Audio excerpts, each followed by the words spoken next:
"This seat isn't for people like you." Victoria Lang didn't whisper it. She announced it loud enough for the entire Gate A12 area to hear, her voice cutting through the ambient hum of Miami International Airport like a blade through silk. What Victoria didn't know was that in minutes, the man sitting quietly in the leather chairs near Gate B6 reading emails on his tablet would fire her and 6 members of her team.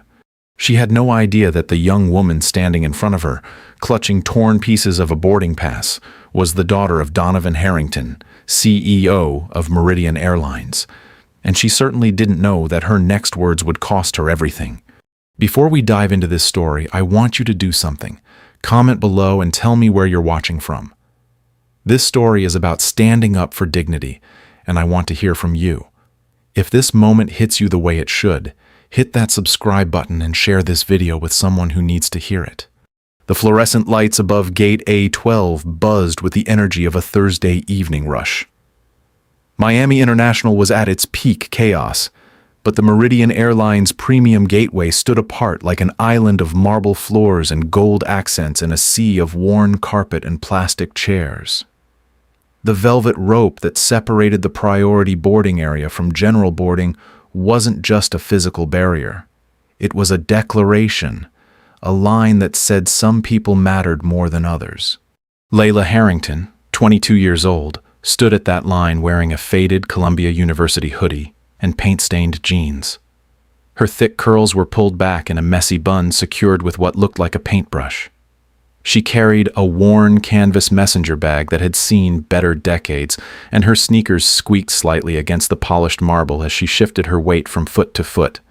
To anyone watching, she looked exactly like what she was. An exhausted art student who had just spent days straight finishing her thesis defense and desperately wanted to get home to Chicago. She didn't look like someone who belonged in the first-class cabin of Meridian Airlines premium service, where tickets cost thousands for a short flight.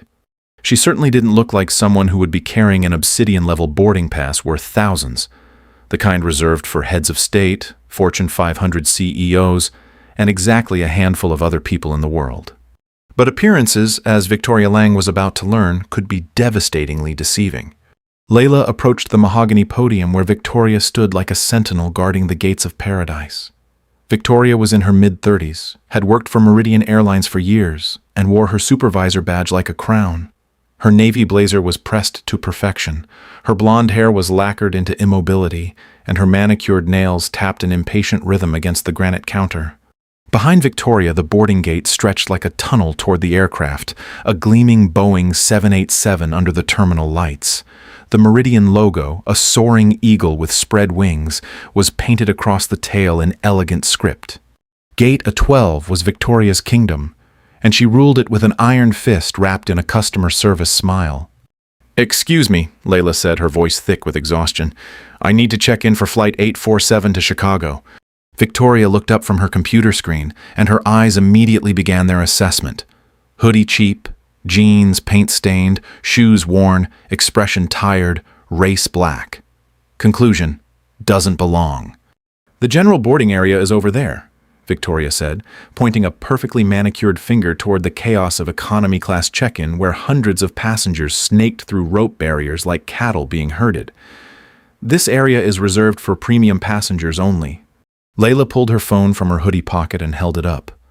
On the screen was a QR code set against a black background, the obsidian boarding pass that fewer than 50 people on Earth possessed. "I have a first-class ticket," she said simply. Victoria glanced at the phone for half a second before looking back at Layla's face with undisguised skepticism. "Ma'am, this is a restricted boarding area for passengers who have paid premium prices. I'm going to need you to show me proof of purchase, not just a screen you downloaded from the internet." The words hit Layla like ice water. She had been flying on her family's airline passes since she was 5 years old. She had been to Paris, London, Tokyo, always in first class, always treated like royalty, but never once had she been asked to prove she belonged. "Can you scan it?" Layla asked, holding the phone closer. "It's a valid boarding pass." Victoria didn't touch the phone. Instead, she reached under her counter and pulled out a laminated card covered in small print. "According to Meridian Airlines Policy 47B," she read aloud, Any passenger whose appearance or behavior suggests they may not be the legitimate holder of their boarding documentation may be asked to provide additional verification. From the leather seating area 30 feet away, a man in a charcoal suit looked up from his tablet. Donovan Harrington had been watching the interaction, his dark eyes taking in every gesture, every word, every micro-expression that crossed his daughter's face.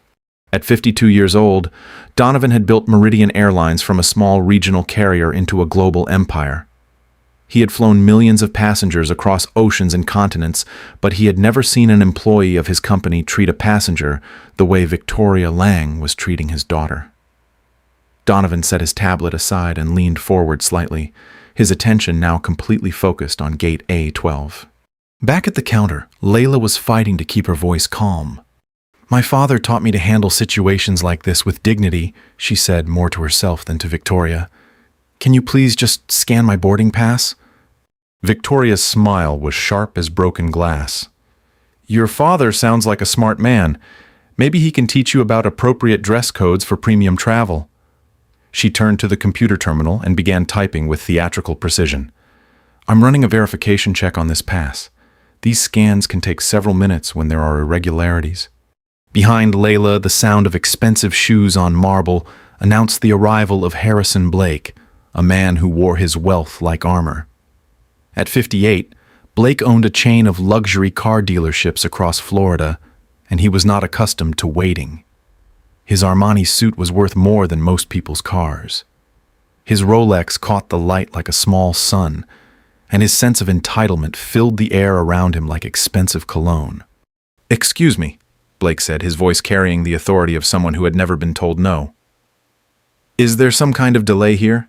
I have a very important meeting in Chicago, and I'd prefer not to miss my flight while you're dealing with administrative issues." Victoria's entire demeanor transformed.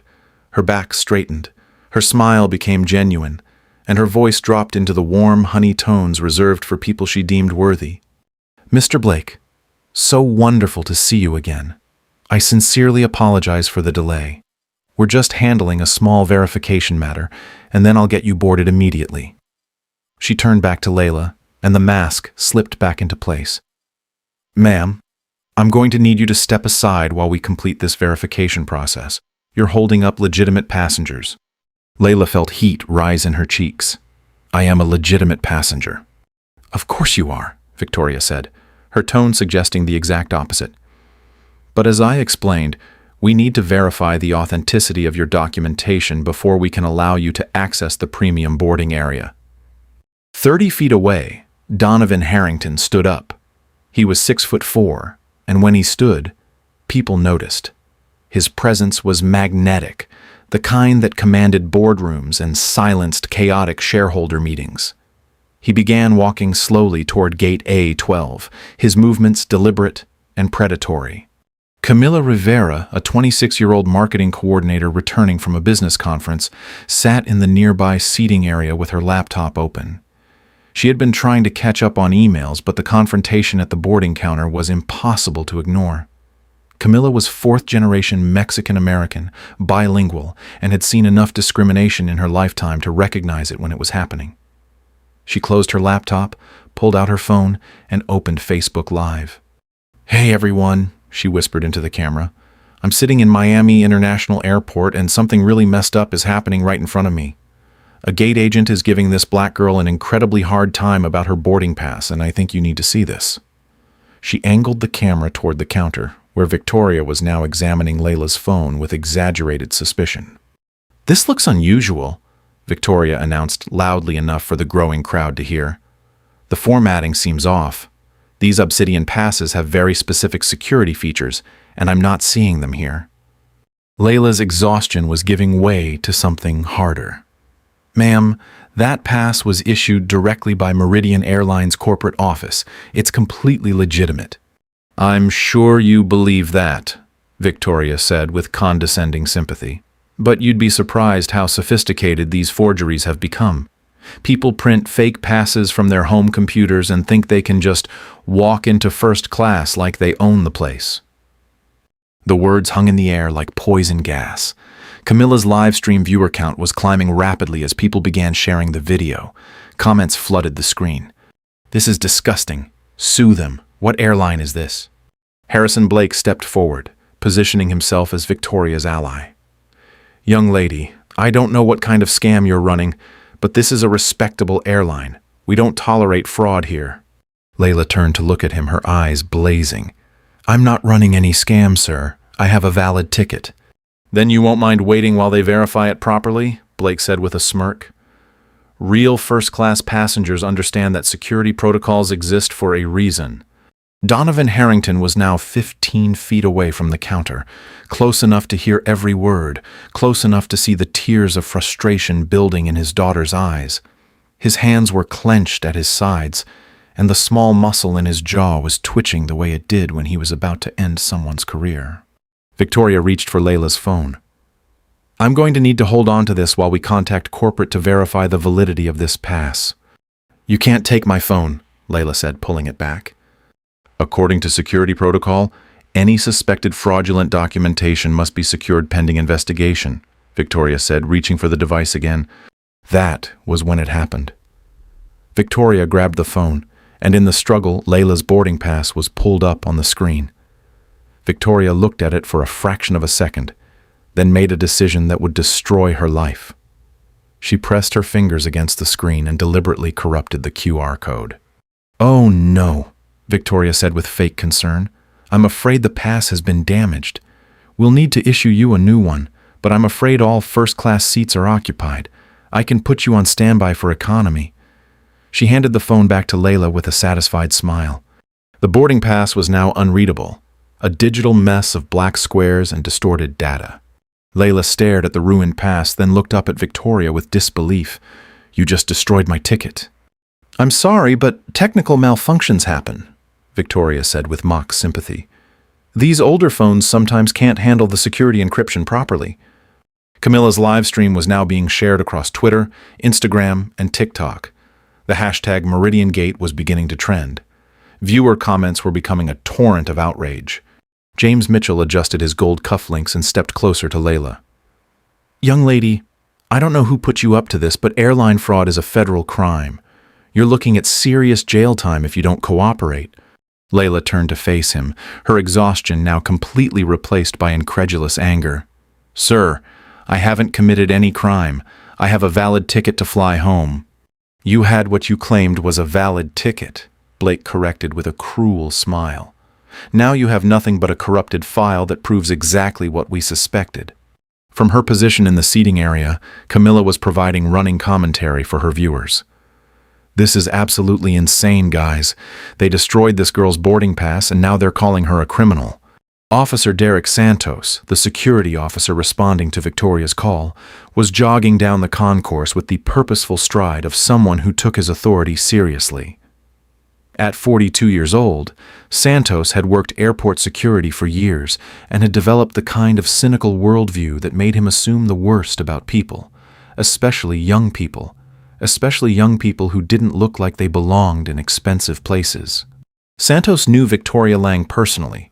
She had called security dozens of times over the years, and in Santos's experience, Victoria was usually right about troublemakers. She had an eye for people who didn't belong, people who were trying to scam the system, people who needed to be put in their place. As Santos approached Gate A12, he could see the situation clearly. A young black woman in casual clothes arguing with airline staff, an obviously wealthy businessman looking concerned, and a small crowd beginning to form. In his mind, the story was already written. Donovan Harrington watched Santos approach and felt his blood pressure rising. He recognized the security officer, had seen him in action before, had even received positive reports about Santos's efficiency in handling difficult passengers. Now Donovan was beginning to understand what difficult meant in the context of his airline's operations. Donovan remained seated, his tablet forgotten in his lap, his attention completely focused on what was happening to his daughter. He had taught Layla to handle discrimination with quiet dignity, to never give bigots the satisfaction of an emotional response.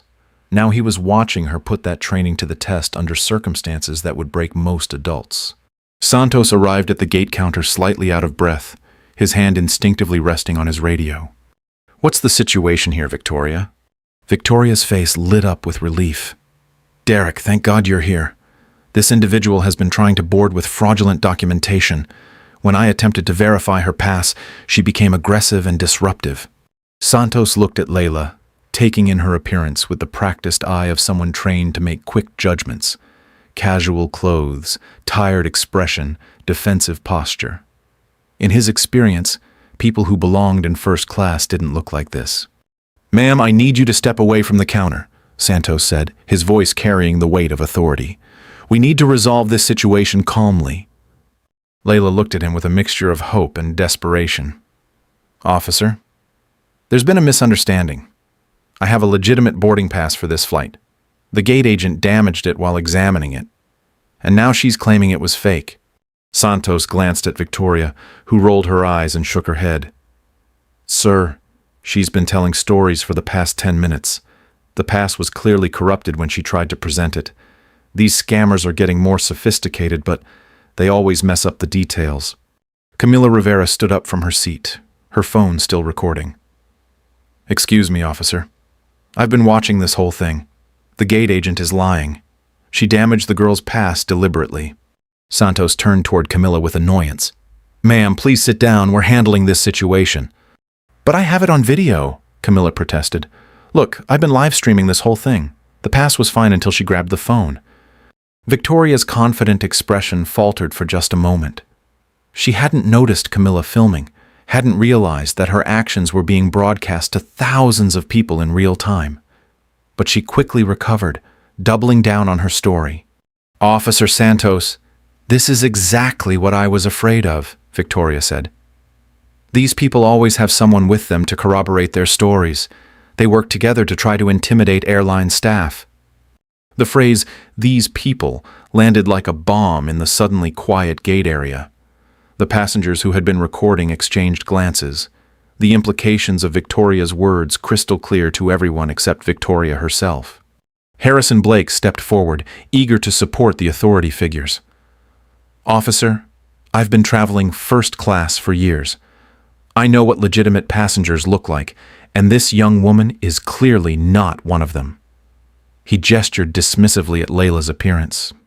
Look at her clothing, her demeanor. She's obviously not accustomed to premium service.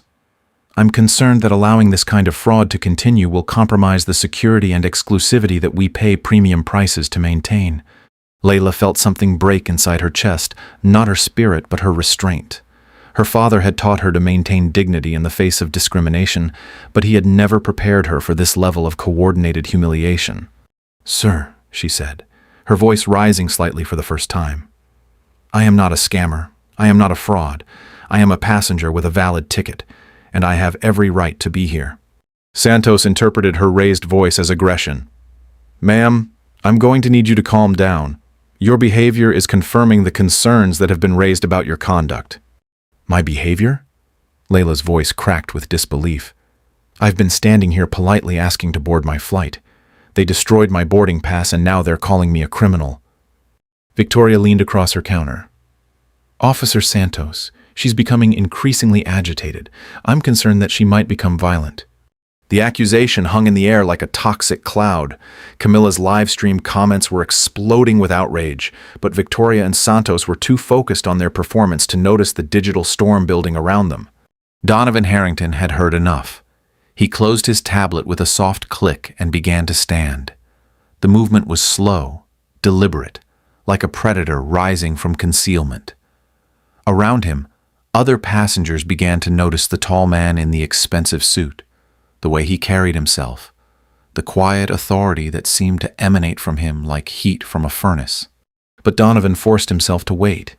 He needed to see how far this would go, needed to understand the full scope of the problem before he acted. If this was happening to Layla, who had every advantage in the world, what was happening to passengers who didn't have those advantages? Santos moved closer to Layla. Ma'am, we can do this the easy way or the hard way. You can come with me voluntarily or I can call for backup, and we can do this with handcuffs. Your choice. Camila zoomed in on Santos's face, capturing the threat for her thousands of viewers. The hashtag Meridian Gate was now trending in Miami, with retweets spreading across the country faster than wildfire. Layla looked around the gate area, taking in the faces staring at her. Some looked sympathetic. Others seemed to be enjoying the show, but none of them were going to help her. She was alone, facing down two authority figures who had already decided she was guilty in front of an audience that expected her to either submit or become the angry black woman they probably assumed she was. She thought about her father sitting somewhere in this very terminal, trusting her to handle discrimination with the quiet dignity he had taught her. She thought about the lessons he had drilled into her since childhood. Never give them a reason to call you angry. Never give them ammunition to use against you. Always take the high road even when they're dragging you through the mud. "Officer," she said quietly, "I'm not trying to cause trouble. I just want to go home." Santos nodded, interpreting her calm tone as submission. "Then you'll come with me quietly while we sort this out." Layla looked at her destroyed boarding pass one more time, then back at Santos. "Do I have a choice?" "Not really," Santos said, reaching for her arm. That was when the voice cut through the terminal like thunder. "Officer Santos!" The voice was deep, resonant, and carried the kind of authority that made grown men stop what they were doing and pay attention. It came from behind them, from the seating area, and when Santos turned around, his face went pale. Donovan Harrington was standing now, his full 6'4" frame dominating the space around him. He wore power like a second skin, and when he spoke, people listened. "Take your hands off my daughter." The words fell into the sudden silence like stones into a still pond, creating ripples that spread outward through the entire gate area. Victoria's mouth fell open. Santos's hand froze halfway to Layla's arm. Harrison Blake looked confused, as if the words didn't make sense in the context of what he thought he understood about the world.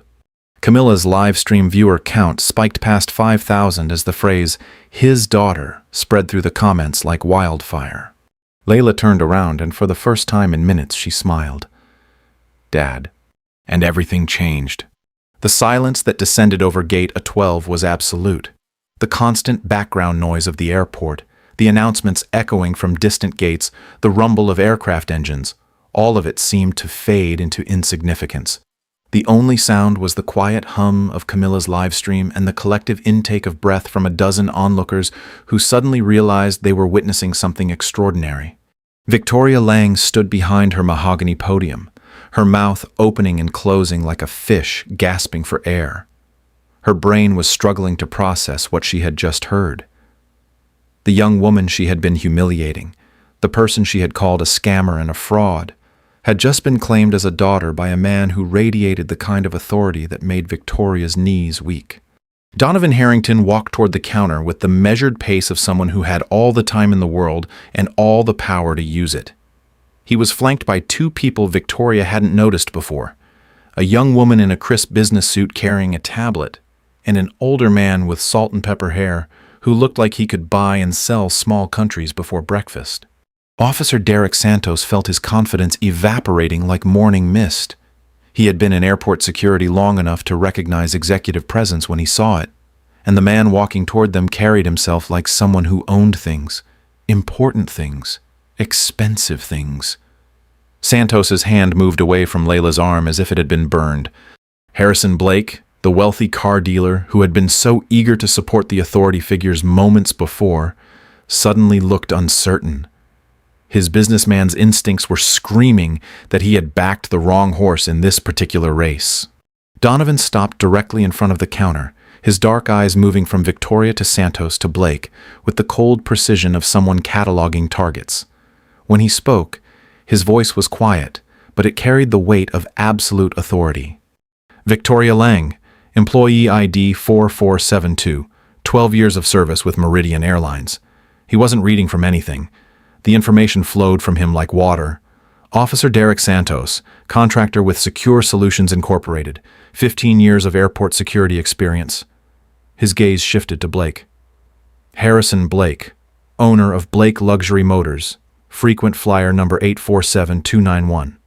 The specificity was terrifying.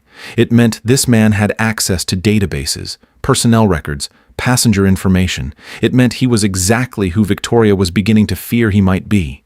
Camilla Rivera had zoomed her camera in on Donovan, and her live stream chat was exploding with recognition. "Oh my God, that's Donovan Harrington, CEO of Meridian Airlines. Victoria is so fired." The viewer count was climbing toward 10,000 as people shared the stream across every social media platform imaginable. Layla walked over to her father, and he put his arm around her shoulders in a gesture that was both protective and possessive. "Are you hurt?" he asked quietly, his voice gentle in a way that made the contrast with his commanding presence even more striking. "I'm okay," Layla whispered, but her voice was shaky. "Dad, they destroyed my boarding pass. They called security. They said I was a criminal." Donovan nodded once, his jaw tightening. He looked at Victoria with the expression of someone who was about to end a career with surgical precision.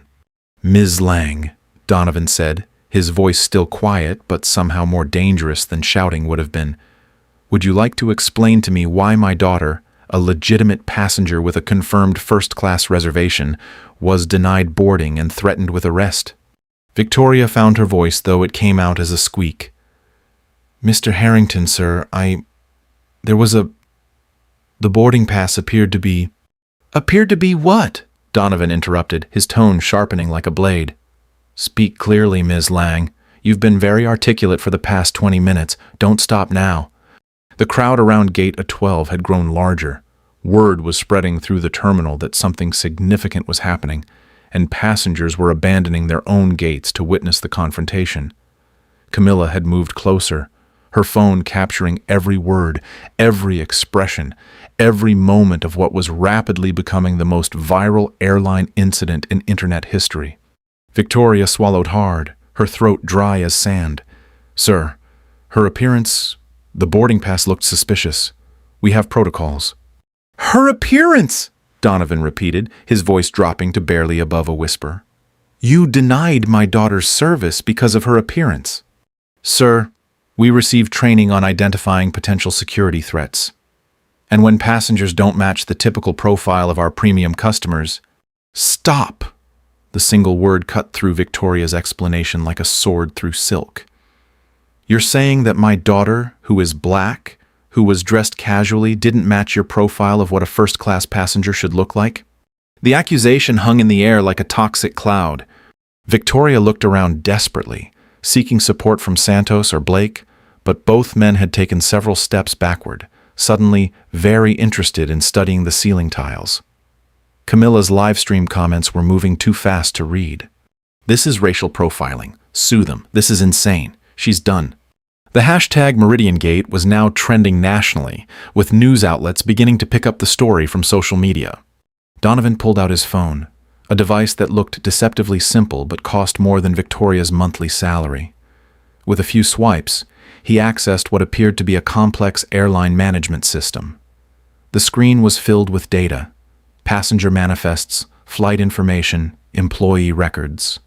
"Let me show you something interesting, Ms. Lang," Donovan said, turning the phone so she could see the screen.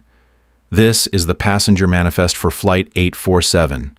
Layla Harrington, Seat 2A, Obsidian-class boarding pass issued this morning by the corporate office." Victoria squinted at the screen, her face growing paler by the second. The pass was issued under Donovan's personal authorization code, the same code that appeared on fewer than 20 boarding passes in the entire world. The same code that her computer system would have verified immediately if she had bothered to scan it instead of destroying it. He swiped to another screen. "But here's what's really interesting. This is the access log for your terminal. You manually flagged Seat 2A as suspected fraud in the system. You marked it for additional verification required. You added a note that reads, 'Passenger appears suspicious, possible security threat.'"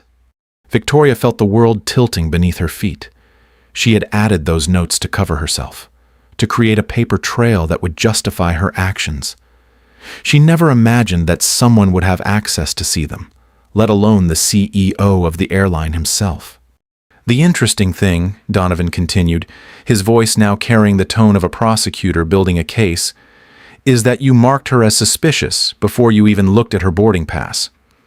The timestamps show that you made your decision based purely on visual assessment." Camilla had positioned herself to capture both Donovan's presentation and Victoria's reaction. The gate agent looked like she was about to faint, her carefully constructed confidence crumbling in real time. Officer Derek Santos cleared his throat, trying to regain some control over the situation. "Mr. Harrington, sir, I was responding to a legitimate security call. Ms. Lang reported a disruptive passenger, and it's my job to—" Donovan turned his attention to Santos with laser-like focus. "Officer Santos, how many times have you responded to calls from Ms. Lang in the past 12 months? Santos blinked, clearly not expecting the question. I'm not sure of the exact number." 47 times, Donovan supplied the answer. 47 calls for disruptive passengers or suspected fraud from gate A12. Would you like to guess how many of those passengers were minorities? Santos's mouth went dry. He had never thought about it in those terms, had never considered the pattern of who Victoria considered problematic. 43, Donovan answered his own question. 43 out of 47. And of those 43 passengers, how many were actually found to have invalid documentation? The silence stretched out like a rubber band about to snap. 0, Donovan said quietly. 0 passengers were found to have fraudulent tickets. 0 passengers were arrested. 0 passengers posed any actual threat to anyone. But 43 passengers were humiliated, delayed, and treated like criminals for the crime of not looking like they belonged. Camilla's viewer count had crossed 15,000. News outlets were starting to pick up the story. Social media was exploding with outrage and support for Layla. The hashtag Meridian Gate was being shared by celebrities, politicians, and activists. This was no longer just an airport incident. It was becoming a national conversation about discrimination and dignity. Harrison Blake, who had been so confident in his support for Victoria just minutes earlier, was now edging toward the exit. But Donovan noticed the movement and turned his attention to the car dealer. "Mr. Blake, where are you going?" Blake froze like a deer in headlights. I don't want to intrude on a family matter." "A family matter?" Donovan's voice carried genuine surprise. "Is that what you call it when you told my daughter that she was running a scam? When you said that real first-class passengers don't look like her?" Blake's face flushed red. "Sir, I was simply supporting airline security protocols. I had no idea." "You had no idea that a young black woman might legitimately belong in first class," Donovan finished the sentence. "You saw her appearance and immediately assumed she was a criminal." The accusation hung in the air like an indictment. Blake opened his mouth to protest, but no words came out. Around him, passengers were filming his every expression, capturing his discomfort for posterity. Victoria made one last, desperate attempt to salvage the situation. "Mr. Harrington, sir, perhaps there's been a misunderstanding. I was just following security protocols. I can fix this right now. I can issue a new boarding pass." Donovan looked at her with something that might have been pity, but his voice remained firm. "Ms. Lang, do you know why my daughter was flying in casual clothes? She's returning from her thesis defense at Columbia University. She just spent years earning a Bachelor of Fine Arts degree, magna cum laude. She was offered full scholarships to graduate programs at Harvard, Yale, and MIT. She chose to fly commercial in casual clothes because she wanted to experience travel the way most passengers do. She wanted to understand what customer service really means at the airline her family built." He paused, letting the words sink in. "Congratulations, Ms. Lang. You've given her quite an education." Camilla's live stream had become a global event. The viewer count was approaching 20,000, and major news networks were calling her phone trying to get permission to use her footage. The hashtag Meridian Gate was trending in multiple countries. This single incident was becoming a defining moment in the ongoing conversation about bias, privilege, and corporate responsibility. Donovan looked around the gate area, taking in the crowd of passengers, the cameras, the phones recording every moment.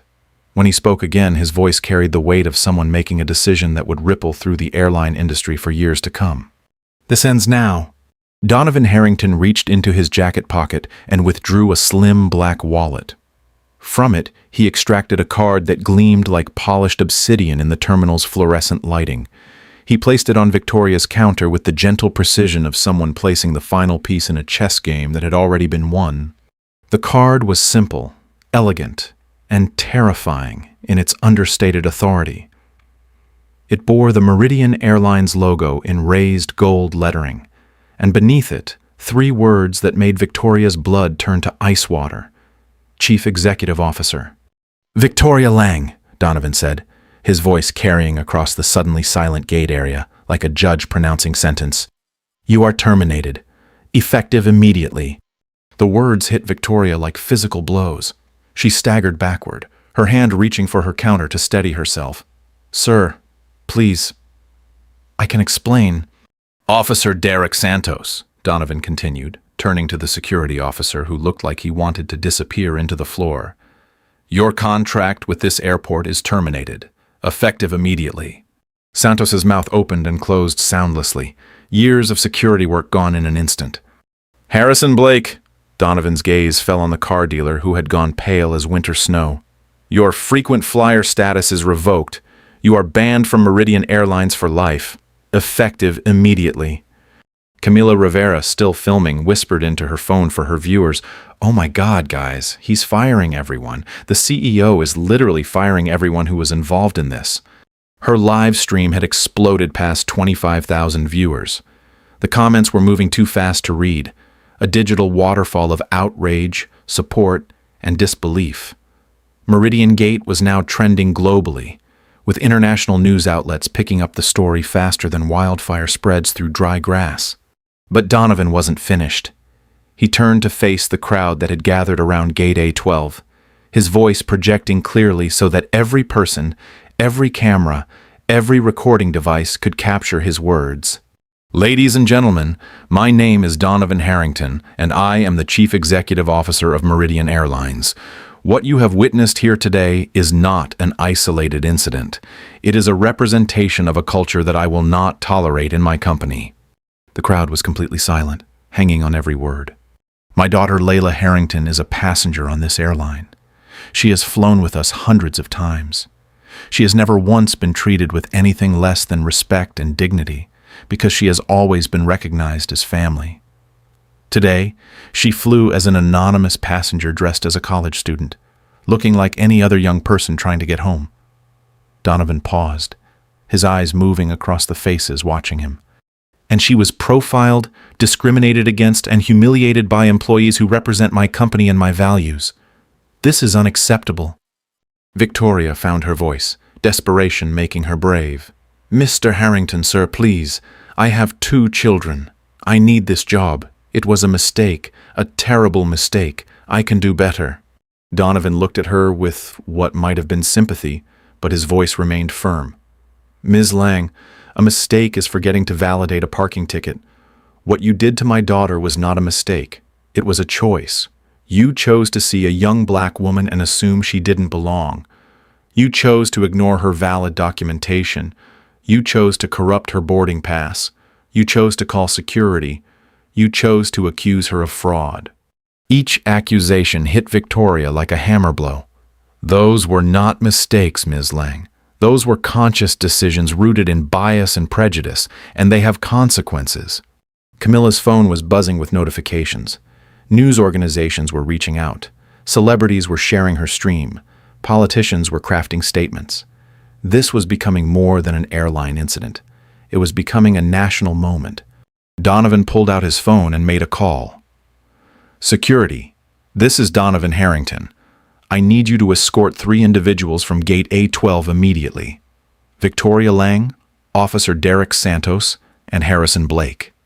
They are no longer welcome on Meridian property." Within minutes, actual airport security, not the contracted officers like Santos, arrived at the gate. These were federal employees who knew exactly who Donovan Harrington was and understood the gravity of the situation. "Please escort these individuals from the premises," Donovan instructed. "Ms. Lang, you have minutes to collect your personal belongings from your office. Officer Santos, your access credentials have been revoked. Mr. Blake, you are banned from all Meridian properties indefinitely."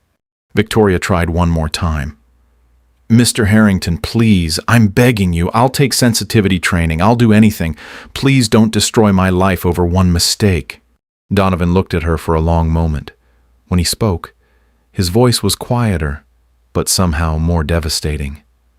Ms. Lang, you destroyed my daughter's dignity for sport. You enjoyed humiliating her.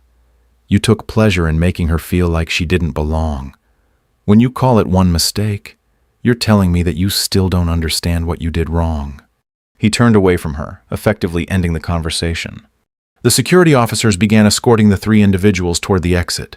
Victoria sobbing openly, Santos staring at the ground in shame, Blake red-faced and silent. As they disappeared down the concourse, Donovan turned his attention back to the crowd. The gate area was now packed with passengers, airline employees, and even some people who had no flights but had come to witness the unfolding drama. "I want to address something," Donovan said, his voice carrying clearly through the terminal. "What happened here today is my responsibility. As CEO of Meridian Airlines, the culture of this company starts and ends with me. If my employees feel comfortable discriminating against passengers, then I have failed as a leader." Camilla zoomed in on his face, capturing the genuine emotion in his expression. Effective immediately, Meridian Airlines will be implementing new training protocols for all customer-facing staff. We will be auditing our hiring practices, our promotion standards, and our disciplinary procedures. We will be bringing in external consultants to help us identify and eliminate bias in our operations.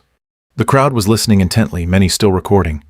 But more than that, we will be creating new accountability measures. Every gate agent, every security officer, every employee who interacts with passengers will be evaluated not just on efficiency or revenue, but on dignity and respect. He paused, looking directly into Camilla's camera. No passenger should ever be made to feel like they don't belong based on their appearance, their age, their race, their clothing, or their accent. Every person who chooses to fly with us deserves to be treated with dignity regardless of which class of service they've purchased. The statement was being broadcast live to tens of thousands of viewers, shared across every social media platform, and picked up by news outlets around the world. This was not just a corporate apology. This was a CEO staking his reputation on fundamental change. Layla, who had been standing quietly beside her father throughout the confrontation, stepped forward. Her voice was clear and strong, carrying none of the exhaustion that had marked her earlier interactions. "I want to say something," she announced. The crowd turned their attention to her, cameras adjusting to capture her words.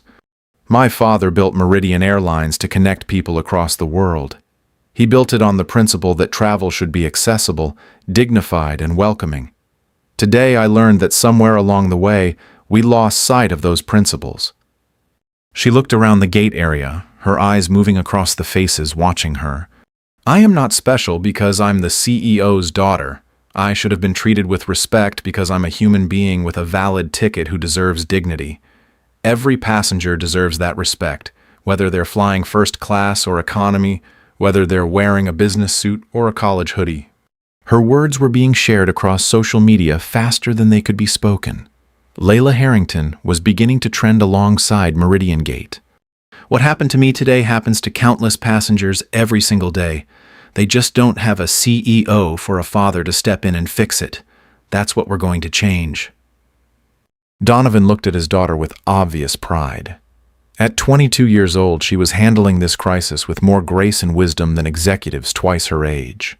Camilla's viewer count had crossed 30,000. Major news networks were interrupting regular programming to cover the story. Social media was exploding with support for Layla and demands for broader industry reform. A young man in the crowd raised his hand tentatively. "Mr. Harrington, what happens next? How do we know this will actually change anything?" Donovan nodded, appreciating the directness of the question. "That's a fair question, and I'm going to give you a specific answer. Within 90 days, Meridian Airlines will publish a comprehensive diversity and inclusion report. It will include data on our hiring practices, promotion rates, passenger complaints, and employee demographics." He pulled out his phone again and began typing. "I'm posting my personal email address on the company website right now. Any passenger who experiences discrimination on our airline can contact me directly. Not customer service, not a complaint department. Me personally." The crowd murmured with surprise. CEOs of major corporations didn't typically make themselves directly accessible to customers. Furthermore, Donovan continued. We will be establishing a passenger advocate position at every major airport we serve. These will be employees whose only job is to ensure that passengers are treated with dignity and respect. Camilla whispered to her viewers, "This is unprecedented, guys. I've never seen a CEO take this kind of personal responsibility for an incident like this." Donovan looked around the gate area one final time. "This gate will be closed for the next 48 hours while we retrain every employee who works here. Flight 847 will be delayed while we conduct a complete review of our boarding procedures." He turned to Layla. "Would you like to board our flight now?" Layla smiled for the first time since the incident began. "Actually, Dad, I think I'd like to stick around and help with the retraining. I want to make sure this never happens to anyone else." The crowd erupted in spontaneous applause. Passengers who had been strangers minutes before were now united in their support for a young woman who had turned her humiliation into an opportunity for change. Camilla ended her live stream with a simple statement. "I just witnessed something incredible, guys. A company actually taking responsibility for discrimination and promising real change. Let's see if they follow through." As the crowd began to disperse, Donovan and Layla stood together at the gate counter, where just minutes before she had been denied basic respect. Now that same counter would become the starting point for a transformation that would ripple through the airline industry for years to come. The story was far from over. In fact, it was just beginning. Within hours of Donovan Harrington's public confrontation at Gate A12, the headquarters of Meridian Airlines had transformed into a crisis command center. The executive conference room on the top floor, normally used for quarterly board meetings and strategic planning sessions, was now filled with laptops, smartphones, and the controlled chaos of a company trying to get ahead of a story that was threatening to define its future.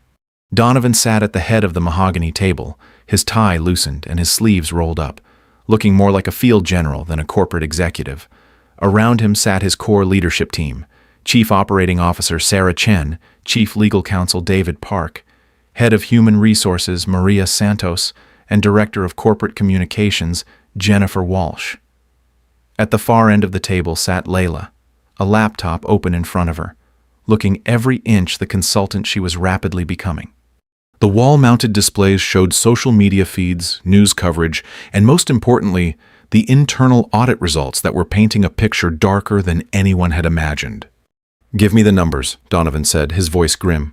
Sarah Chen pulled up a spreadsheet that made everyone in the room wince. In the past 12 months, Gate A12 has generated dozens of security calls involving passenger disputes. Of those, the vast majority involved minority passengers. The average resolution time for disputes involving white passengers was much shorter. For minority passengers, it was significantly longer. She clicked to the next slide.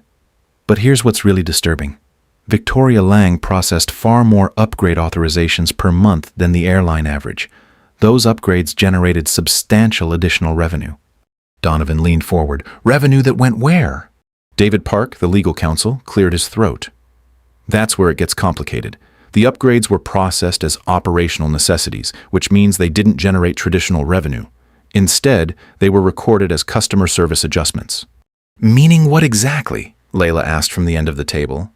"Meaning Victoria was essentially selling first-class seats under the table," Maria Santos explained.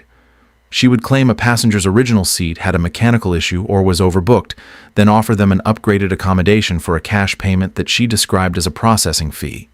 The room fell silent as the implications sank in. Jennifer Walsh pulled up her laptop screen. "It gets worse. I've been monitoring social media since this afternoon. We're finding dozens of passengers sharing their own stories of discrimination at our gates. Meridian Gate has generated millions of tweets in the past few hours. CNN, NBC, and Fox News all have teams en route to Miami. Major networks are calling asking for an interview." Donovan rubbed his temples. "How bad is the financial exposure?" David Park consulted his notes. "If every disputed upgrade generates a civil rights lawsuit, we're looking at potential damages in the hundreds of millions. But that's not the worst part. The Department of Transportation has opened an investigation. The Civil Rights Division of the Justice Department has formally notified us that they're reviewing our practices for patterns of discrimination." Sarah Chen brought up another slide. Stock price is down significantly since the story broke. Our competitors are already adjusting their marketing to highlight diversity and inclusion. Layla looked up from her laptop. Dad, I've been reading the passenger complaints that came in through the website since you posted your email address. We've received hundreds of messages in the past few hours. She turned her screen toward the room. This is from one passenger in Phoenix. I was denied boarding last month because the gate agent said my children were too loud and disruptive. They were speaking Spanish to each other. When I showed him that we had first-class tickets, he said there must be a mistake because people like us don't usually fly first class. Layla scrolled to another message. This is from a passenger in Seattle. I was pulled aside for additional screening because the gate agent said my name didn't match my appearance. I'm Korean-American, born in Ohio, but apparently I look too Asian to have an American passport. She continued reading. This is from a single mother in Atlanta. I'm traveling with my 3 kids. The gate agent asked me if I was sure I could afford first-class seats and suggested I might be more comfortable in economy. When I insisted my tickets were valid, she spent minutes verifying them while other passengers boarded around us. Donovan stood up and walked to the window, looking out at the Miami skyline. How long has this been going on, Maria? Santos pulled up her HR files. Based on the complaint patterns, we're seeing issues spanning years, maybe longer. The problem is that most passengers don't complain formally. They just never fly with us again. And Victoria Lang was just one agent at one gate, Sarah Chen added quietly. We operate hundreds of gates across the country. The weight of that statement settled over the room like a heavy blanket. If the problems at Gate A12 were indicative of broader issues, then Meridian Airlines was facing a crisis that went far beyond one viral video. Donovan turned back to the table. I want a full audit of every gate operation, every customer service interaction, every complaint filed in the past 5 years. I want to know exactly how widespread this problem is. That's going to be expensive, David Park warned. We're talking about millions of dollars in consulting fees, lost productivity, potential lawsuits. And how much will it cost us if we don't do it? Donovan asked. How much is our reputation worth? How much is our integrity worth? Jennifer Walsh looked up from her phone. CNN is reporting that civil rights organizations are calling for a nationwide boycott of Meridian Airlines. The story is now the lead headline on every major news website. Layla closed her laptop. Dad, I want to propose something. The room turned toward her, and for a moment she looked exactly like her father, calm and determined and ready to make decisions that would change everything.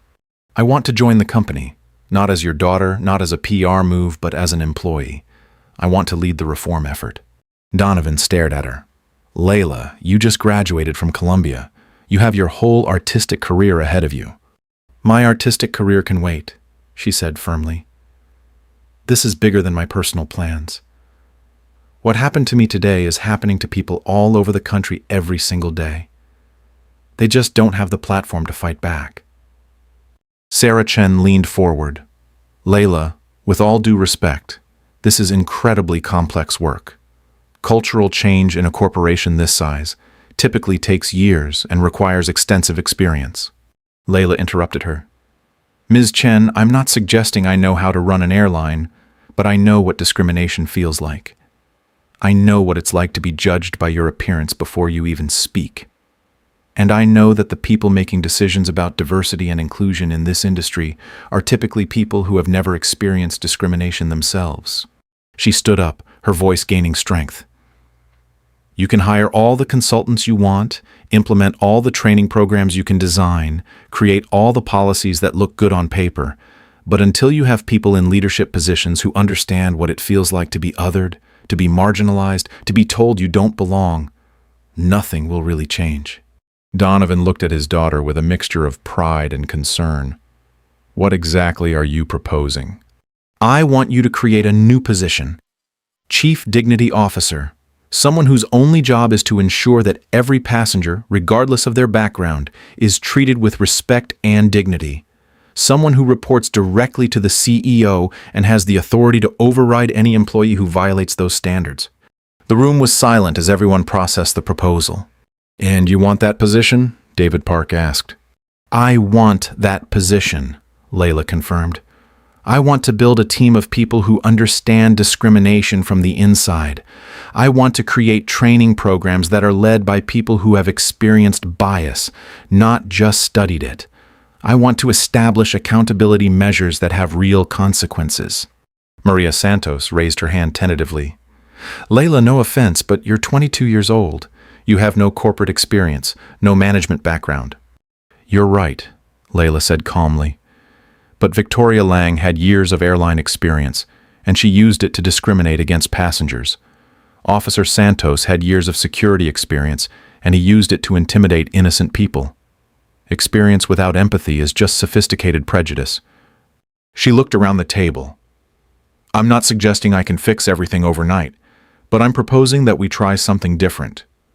Instead of hiring executives who look good on paper, but have never experienced discrimination, let's hire people who understand what it feels like to be treated as less than human. Donovan walked back to his chair but didn't sit down. The board will think I've lost my mind, hiring my daughter right after a public relations disaster. They'll call it nepotism, emotional decision-making. Then we don't tell them she's your daughter, Jennifer Walsh said quietly. Everyone turned to look at her. I mean, we don't lead with that. We introduce her as Layla Harrington, recent Columbia graduate, discrimination expert, reform specialist, someone who has first-hand experience with the issues we're trying to address. Sarah Chen nodded slowly. Actually, that could work. The story angle becomes airline hires discrimination victim to lead reform, rather than CEO hires daughter after PR disaster. Layla shook her head. I don't want to hide who I am. I'm proud to be Donovan Harrington's daughter, but I want to earn this position based on my qualifications, not my genetics. She pulled out her phone and began scrolling through messages. In the past few hours, I've received dozens of messages from passengers sharing their discrimination stories. I've also received messages from airline employees, flight attendants, gate agents, baggage handlers, people who work in this industry and see discrimination happening every day but don't have the power or platform to address it. She looked up from her phone. I want to give those people a voice. I want to create a plan where employees can report discrimination without fear of retaliation, where passengers can file complaints and know they'll be taken seriously, where dignity isn't a luxury reserved for first-class passengers. Donovan sat down heavily in his chair. The position would need board approval. The budget would be substantial. The resistance from middle management would be intense. Dad, this morning I was an art student coming home from college. This afternoon, I became the face of airline discrimination. Tonight, millions of people know my name and my story. I can either use that platform to advance my art career, or I can use it to try to fix a broken system. She leaned forward, her voice passionate. This isn't about me anymore. It's about every passenger who has ever been made to feel like they don't belong. Every employee who has seen discrimination and stayed silent. Every person who chooses to drive or take a bus because they're afraid of how they'll be treated at 30,000 feet. The room fell quiet again. Outside the conference room windows, the lights of Miami twinkled like stars, beautiful and distant. Inside, a family and a corporation were grappling with a moment that would define their future. Donovan looked around the table at his senior leadership team, then back at his daughter. All in favor of creating the position of Chief Dignity Officer? Every hand in the room went up. All in favor of offering that position to Layla Harrington? Again, every hand rose. Donovan smiled for the first time since the crisis began. Congratulations, Ms. Harrington. You start Monday. 6 months later, Layla Harrington stood in the same terminal where her life had changed, but the space was barely recognizable. The old gate A12 with its intimidating mahogany counter and velvet rope barriers had been completely redesigned. In its place stood a welcoming circular hub with comfortable seating, natural lighting, and open sight lines that eliminated the hierarchical divisions that had made discrimination so easy. The transformation wasn't just cosmetic.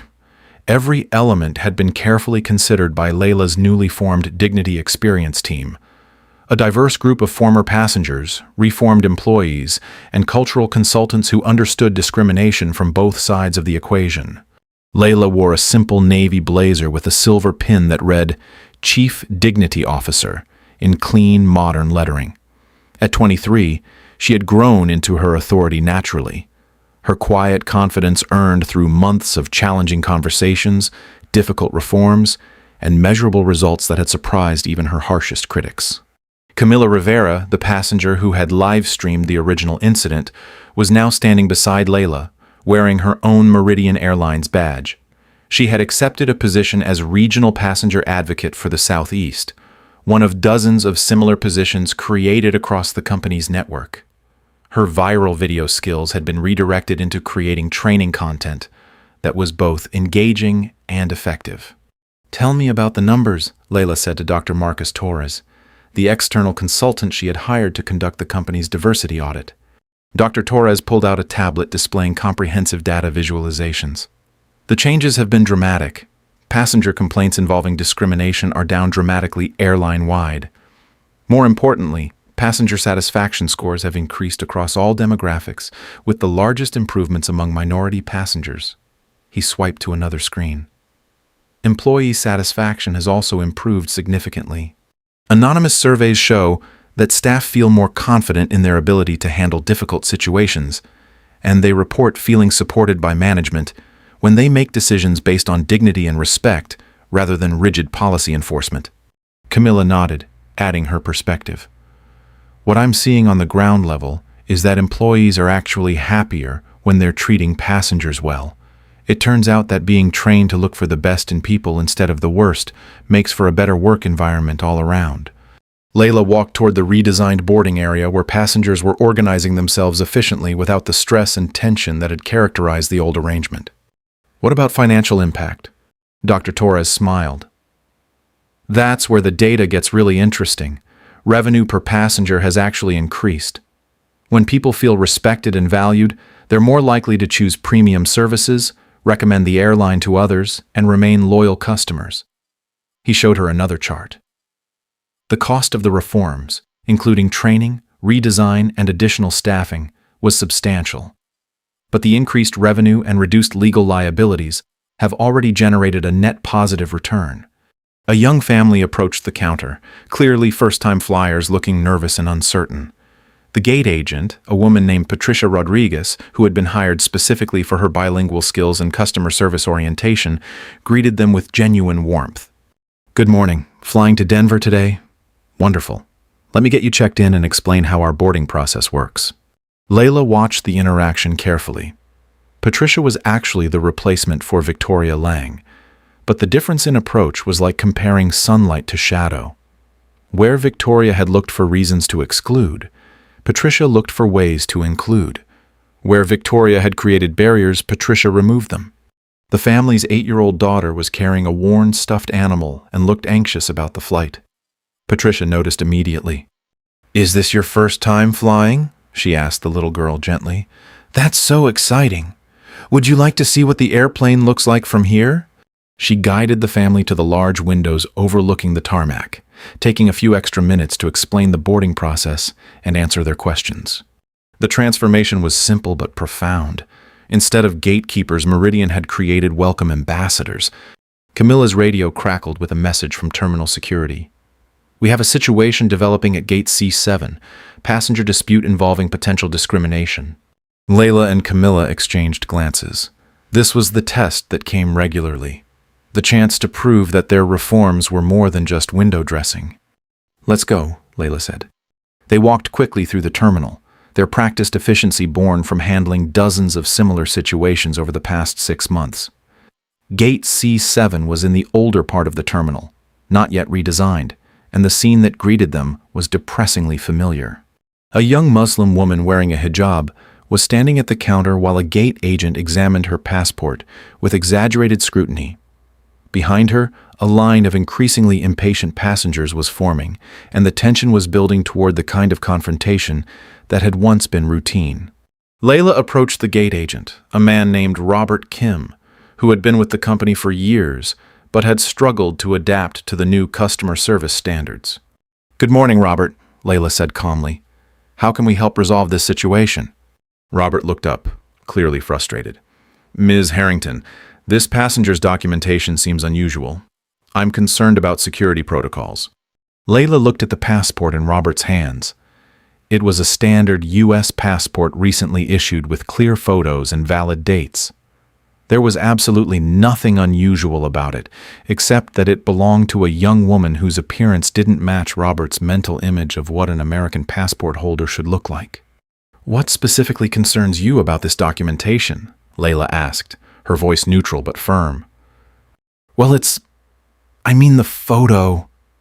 Robert stumbled, suddenly aware that he was being watched by a woman who had been hired specifically to identify and eliminate discrimination. Camilla stepped forward and addressed the passenger directly. "Ma'am, I'm Camilla Rivera, passenger advocate for Meridian Airlines. I sincerely apologize for any confusion. May I ask what's happening here?" The young woman, who had been standing silently with remarkable patience, finally spoke. "I'm trying to check in for my flight to Seattle. I have a valid ticket and a valid passport, but this gentleman seems to think there's something wrong with my identification." Her voice was clear, educated, with a slight accent that suggested English was perhaps her second language, though she spoke it perfectly. Layla turned back to Robert. "Mr. Kim, please explain to me exactly what security protocol requires additional scrutiny for this passenger's documentation." Robert's face flushed red. He knew, and Layla knew, and everyone watching knew that there was no such protocol. He had made his decision based on bias, pure and simple. I thought given current security concerns—" "Mr. Kim," Layla interrupted gently but firmly, "what current security concerns? Please cite the specific federal guideline or company policy that requires additional screening for this passenger." The gate area had grown quiet. Other passengers were watching the interaction, some filming discreetly, all of them learning in real time what the new Meridian Airlines looked like when faced with discrimination. Robert couldn't answer because there was no policy to cite. His bias had been exposed not through confrontation or humiliation, but through calm, professional questioning that made his prejudice impossible to defend. "I apologize," Robert said quietly. "I made an error in judgment." Layla nodded.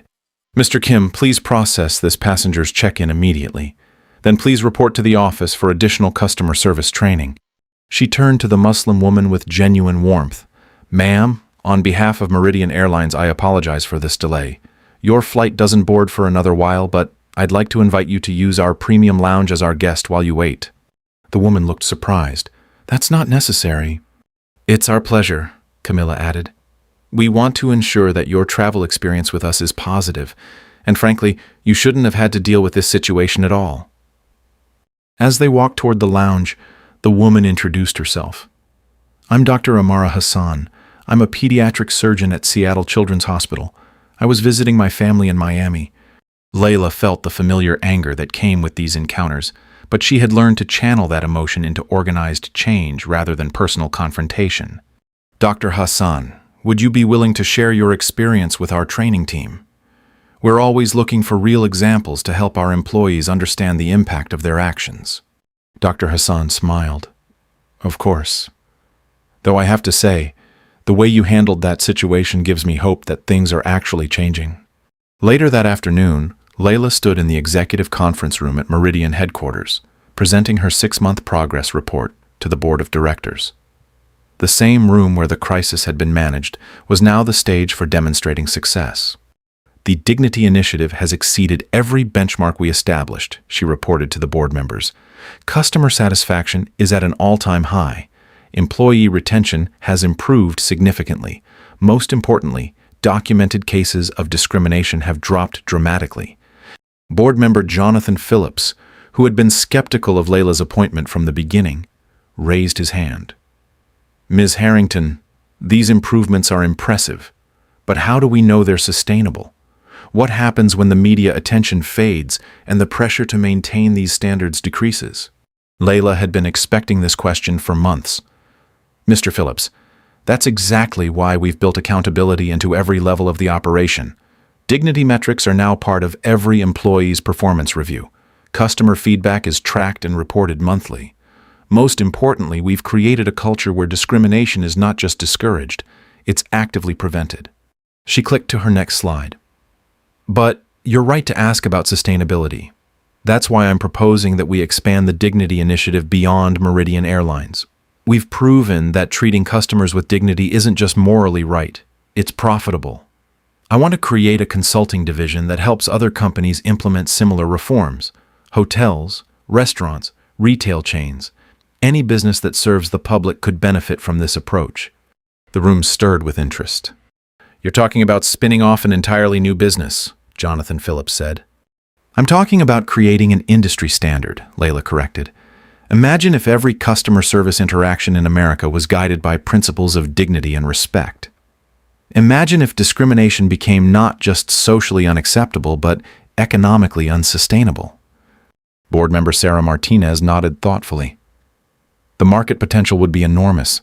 Every major corporation is struggling with diversity and inclusion issues. More than that, Layla continued, we'd be creating competitive advantage through moral leadership.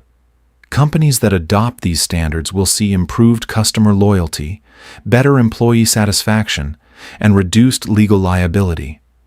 Jonathan Phillips looked at the financial projections on his screen. The potential revenue from consulting services could exceed our airline profits within years. That's not the primary goal, Layla said firmly. The goal is to create broad change that makes discrimination economically impossible. But yes, doing the right thing should also be profitable. Donovan stood up, his voice carrying the authority that had built an airline empire. All in favor of approving the expansion of the Dignity Initiative into a standalone consulting division? Every hand in the room went up without hesitation. As the board members filed out discussing implementation strategies and market opportunities, Donovan and Layla remained behind. I'm proud of you, Donovan said simply. Months ago, you were a college student. Today, you're changing an industry. Layla smiled, but her expression was thoughtful. Dad, this is just the beginning. Every success story like Dr. Hassan, every employee like Robert Kim who learns to do better, every passenger who feels respected and valued, that's what real change looks like. She walked to the window, looking out at the Miami skyline where everything had started. But there are thousands of Victoria Lang still working in customer service jobs across the country. There are millions of passengers who still experience discrimination every day. We've proven that change is possible. Now we have to make it inevitable. One interaction at a time, one person at a time, one moment of dignity at a time. 3 years later, the Dignity in Public Accommodation Act was signed into law, establishing federal standards for respectful customer service across all industries that serve the public. The signing ceremony took place in the Rose Garden, with Layla Harrington standing beside the president as the legislation that had started with a torn boarding pass became the law of the land. In her speech that day, Layla said simply, "Dignity is not something we give to people who earn it. It's something we recognize in people because they exist. Today, we make that recognition the foundation of how America treats its citizens." The transformation was complete, but the work continued. One interaction at a time, one person at a time, one moment of dignity at a time. If this story moved you, if it reminded you that one person can make a difference, then I need you to do something. Hit that like button right now. Share this video with someone who needs to hear it. Subscribe to this channel because we're bringing you more stories like this, stories that prove that dignity always wins in the end. Have you ever stood up for what's right when it would have been easier to stay silent? Have you ever been told you don't belong somewhere? Drop your story in the comments below. Your experience matters. Your voice matters. And together we can make sure that what happened to Layla never happens to anyone again. Remember, dignity isn't a privilege, it's a right. And when we stand up for our own dignity, we stand up for everyone's. Until next time, keep fighting for respect, keep demanding better, and never forget that the most powerful force in the world is one person who refuses to accept injustice. Thank you for watching, thank you for caring, and thank you for being part of the change.